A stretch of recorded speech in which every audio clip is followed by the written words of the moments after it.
All right, back to it now as we dive into it. AI is going to rule our lives if it doesn't already, and let's be honest about that. AI has changed things in ways that a lot of people didn't see coming. The world has changed more in the last 10 years when it comes to the information at your fingertips. I mean, how many places do you call now? Hello, this is Melody, your AI secretary, or whatever they say. I am his AI assistant. I'm like, really? And I'm talking to a computer that sounds like a human being. It's like, wow, pretty frightening. And that's just the least of it. Will Hild is the executive director of Consumers Research. Will, good to have you on the program. Great to be with you. I know you're traveling, so let's get to this. First of all, how's the traveling? Everybody's back to work now. That's good news, right? It's looking good, actually. I'm here in the San Antonio airport this morning at bright and early 6:15 a.m., and it's not too bad, actually. The traffic's down. I'm on a flight that's about half full, so it'll be interesting. But people who are interested in traveling have heard all the bad news about how bad it was last week. They should get back on those flights. It's looking good. Get back on that horse and ride it. Good idea. All right, woke AI. You said the wokest AI company, Anthropic, the developer of Claude. And I've not used Claude. I've looked at it and didn't really use it.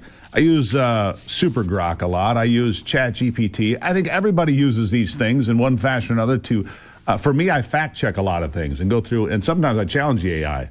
But Claude, you say, likely allowed CCP cyber attacks, and it was the wokest of the AI companies. How do you determine who's the wokest of them all? Well, there's been a number of studies that have asked Claude and all the other major chat GPTs and LLMs and Grok and all that questions about major issues around LGBTQ agenda, trans ideology, economics, DEI, CRT. And Claude routinely scores the wokest on these questions. It will, basically spout far left propaganda, regardless of the question that you ask. So regardless of the facts. You mentioned fact checking, using these things to fact check. Well, you wouldn't want to use Claude for that because it will give you the far left agenda item, unless you're trying to find out what a Democrat thinks, and then it'll do a great job. But what's really alarming about this is that Anthropic is the most closed of the LLMs, meaning large language models, AI chats. And so it's, one of the most biased. They claim that it needs to be closed and so that no one can look at it for safety reasons. But then they admit that the CCP used Claude to hack other people's computers, basically told it, hey, I'm trying to do a project. I'm trying to hack this other system. Can you help me do it? And it was more than willing to help. And in one case, it actually succeeded in accessing unauthorized information on behalf of the CCP. Now, let me ask you this. Let me ask you this. The way you're describing this, Will, it's like the CCP is a partner with Claude, which would explain the far left ideology being spewed by that platform. Yeah, that's a great question. And there's a whole other element of this I haven't mentioned yet, which is the people that run Anthropic are part of something called the effective altruist movement, which is effectively a cult. The most famous effective altruist is Sam Bankman-Fried, the now imprisoned founder of FTX Exchange that was running a massive Ponzi scheme. And the people involved in this effective altruist movement basically think that it's a weird justification where they believe they're the smartest people in any industry or any issue. And so that justifies, sort of the ends justify the means for them to do pretty much anything. It's one of the reasons that Anthropic is a closed model, is they don't believe they should have to deal with any oversight from the general public about how their product works. But now it turns out that they had some of the loosest safety controls that allowed the CCP to utilize them to hack other people's computers. So that's one of the reasons we're really raising the alarm on this company and their product Claude, because not only are they wokest, but as is almost always the case, the wokest companies are the ones that are in bed with the CCP and doing their bidding. Yeah, so Sam Bankman-Fried didn't turn out to be the smartest, did he? No, that's why he's in a prison cell. Yeah, it's interesting. The effective altruist movement. But if you look at what he was... Go ahead.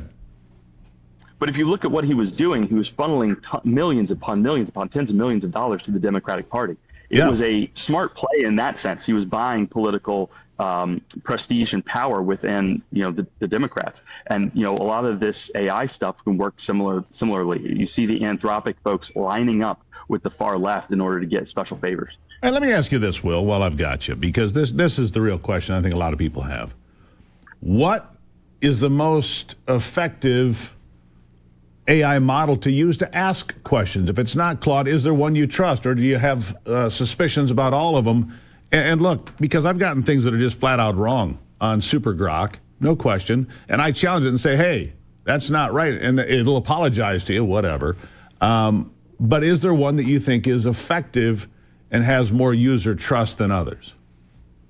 I like to use a combination of Super Grok and ChatGPT. Both of them have problems, and both of them can hallucinate. They call them hallucinations, where they make up facts or studies that don't exist. So the key, whenever you're using any of these products, is to double check the links and the citations and ask for the primary sources that they're using to generate the information they're giving you. You cannot trust. It's one of the big, I think, dangers of the overhype of the AI movement, is that they pretend that you can get hard and fast, like concrete information from these things. You always need to be double checking their work. It's a great way to find things quickly. It's fantastic search engine, interesting, but you need to double check the facts, because these AI programs, whatever you want to call it, they scrape the internet for information. Why would they be making things up that don't exist? Make up facts. That concerns me deeply. I'll give you the last word.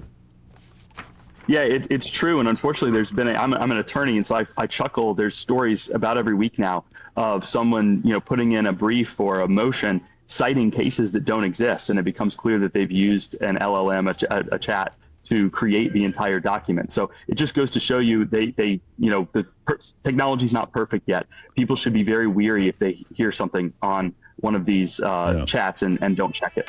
I go back to the old saying, garbage in, garbage out. It depends on who's informing the AI platform as to what you get out of it. Will, fly safe today. Thank you for being here from the airport. Great to be with you, Steve. Thanks so much. Thank you so much. All right, there you